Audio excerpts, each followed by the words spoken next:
Just wondered if you wanted a quick little video on how I put bindings on, and hope this would help you. So this is a smaller quilt, so it might be easier to show you how I do this. So I usually start on a side. Okay, so I have about 10 inches of extra binding loose out here, just hanging out for the ending process. And I'm going to start sewing the binding down to the front of the quilt. So it's my binding strip. I cut them 2.5. You can cut them 3 or 2.25, depending on what you like.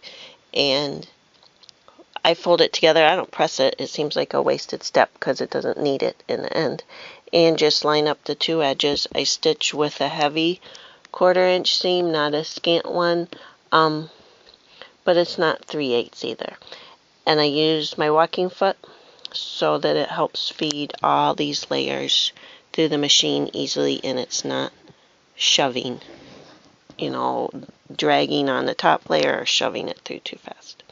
Okay, I'll try to set this here for a little bit.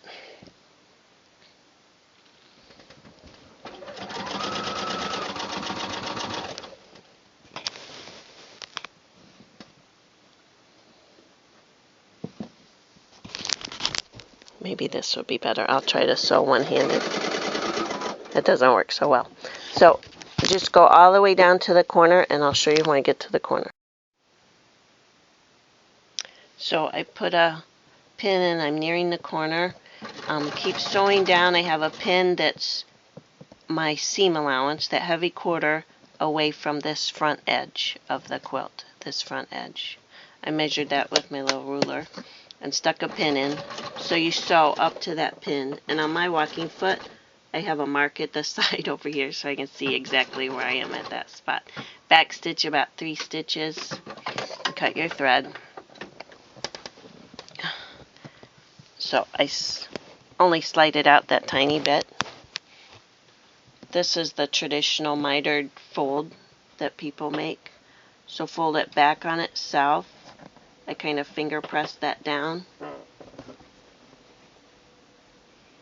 Line this back. Keep your edges here aligned, and the fold is right at the edge of your quilt over here. Stick a pin in just to hold it, and then I can turn the quilt a little easier. But I like to get that in there first. I'm trying to stabilize my camera. It's not working really well. So I lined up on my seam allowance again. So it's a heavy 1/4. And I'm gonna back stitch a few stitches and then keep coming down here. Okay, so back stitch a few stitches and then go forwards, and then down your whole side. Grab your pin quick. Down the side to the next corner, stopping your seam allowance width away from the back corner. Alright, now you've sewed your binding all the way around the quilt and left this big gap. You have your starting tail and where you ended, and you have all this extra binding here. So lay your binding down here, your starter piece, and it's a square, squared off at the end, like that, and then take your ending piece, your longer tail, and just bring it so they line up right here.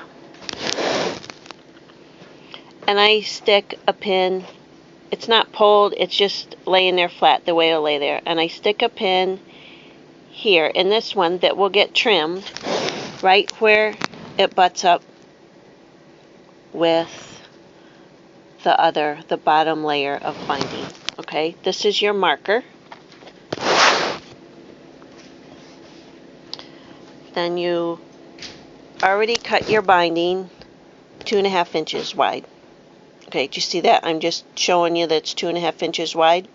So you want to cut from your pin forward 2.5 inches. So I can line this straight line up with this straight edge, and have my 2.5 inch mark.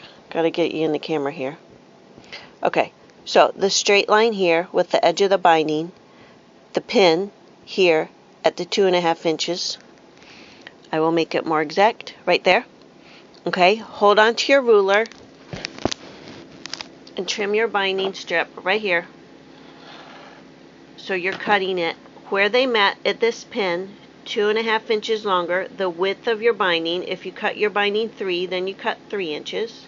This is your extra to be done with. And now we'll line these up. You can take your pin out. You'll need it in a minute. You want another diagonal seam on your binding, and I do this just because it makes it easier for me to see how I want it to go. So I finger press that so I have that visual. Your other strip, do you see how they line up right here? The squares are lining up, so your ends are right here. Do you see that? Okay.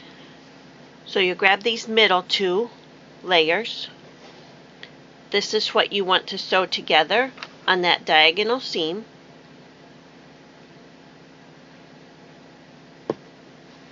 Here, let me back this up a little bit so you can see. I'm still holding it where it was, so I didn't scoot that out of the way. But these corners, these are all lined up. I'm just going to put a pin in there to hold it till I get to my sewing machine.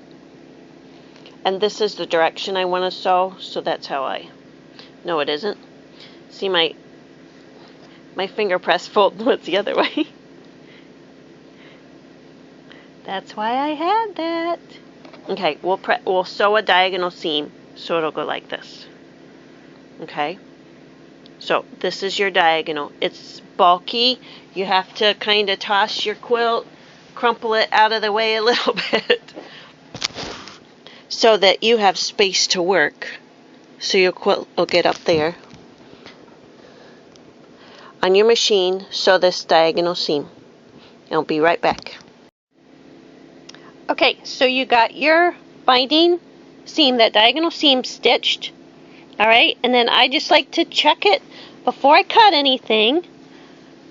So smooth out your quilt, and you'll see that this binding is the exact same size, just fits just right to your quilt top, to your quilt. So pull this out so you have space to work. You know, the rotary cutter next to your quilt is a dangerous thing. So lay it out here that you have space to cut, and you can either eyeball it or use a ruler to cut off the extra, so you just have your 1/4 inch seam. Okay, and you can either take it to the iron or just finger press it open. Depends how warm you are. Okay,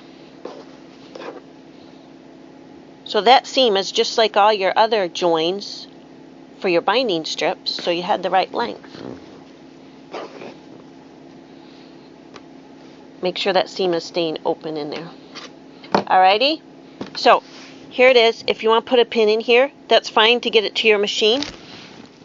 You have this, whatever, 12-inch space now just to sew down with your seam that you did before all the way down, and you'll have a nice perfect bind.